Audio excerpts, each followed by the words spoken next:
Hello বন্ধুরা, welcome back to my channel Mamata ব্লগসে তোমাদের সবাইকে স্বাগত জানিয়ে আমি আমার ব্লগটি শুরু করছি। আমি তো ভালোই আছি, আশা করি তোমরা সবাই খুবই ভালো আছি। এখন মাছ ভাজছি, মাছের সর্ষে তেল, মাছ সব ভাজা হয়ে গেছে।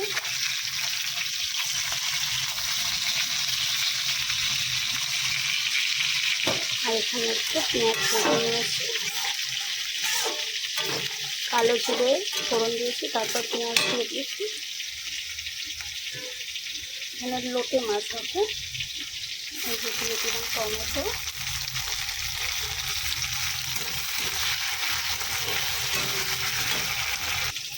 এই মাছটাকে আমরা লোটে মাছ বলি, তোমরা কী মাছ বলো কমেন্টে জানিও। অনেকে নিয়ে মাছও বলে, কী মাছ বলে কমেন্টে জানিও প্লিজ। দেখুন মাছগুলো সব ভেজে তুলে নিয়েছি।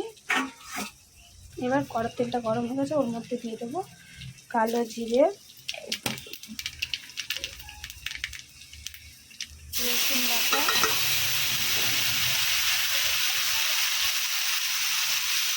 এবার দিয়ে দিলাম পেঁয়াজ কুচানো পেঁয়াজ,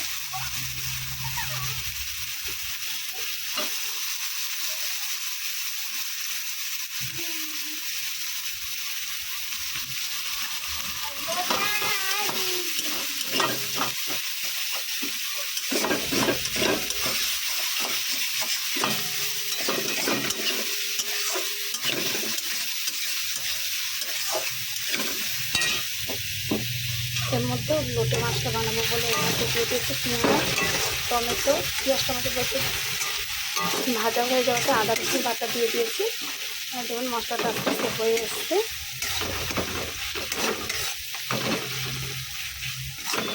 এবার ওর মধ্যে দিয়ে দেবো হলুদ গুঁড়ো, লঙ্কা গুঁড়ো।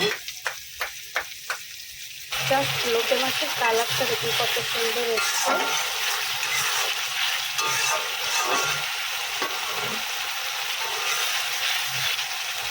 এবার এর মধ্যে দিয়ে দেবো আলু। আলুটা সরু সরু করে কেটে নিয়েছি, আর এর মধ্যে দিয়ে দেবো। মাছের সরষে বাটাটা রেডি হয়ে গেছে। এর ওপর থেকে একটু সরষের তেল দিয়ে ফুটিয়ে নামিয়ে নেবো। আর এই যে মশলাগুলো কষানো হচ্ছে, আলুটাও সেদ্ধ হয়ে গেছে, বা মাছ দিয়ে দেবো। লোটে মাছটাও রেডি হয়ে গেছে, এবার নামিয়ে নেব। আজকের মতো ভিডিওটা এই পর্যন্তই। পুরো ভিডিওটা দেখবেন, পাশে থাকবেন, লাইক কমেন্ট শেয়ার করবেন এবং আমার চ্যানেলটি সাবস্ক্রাইব করবেন। টাটা।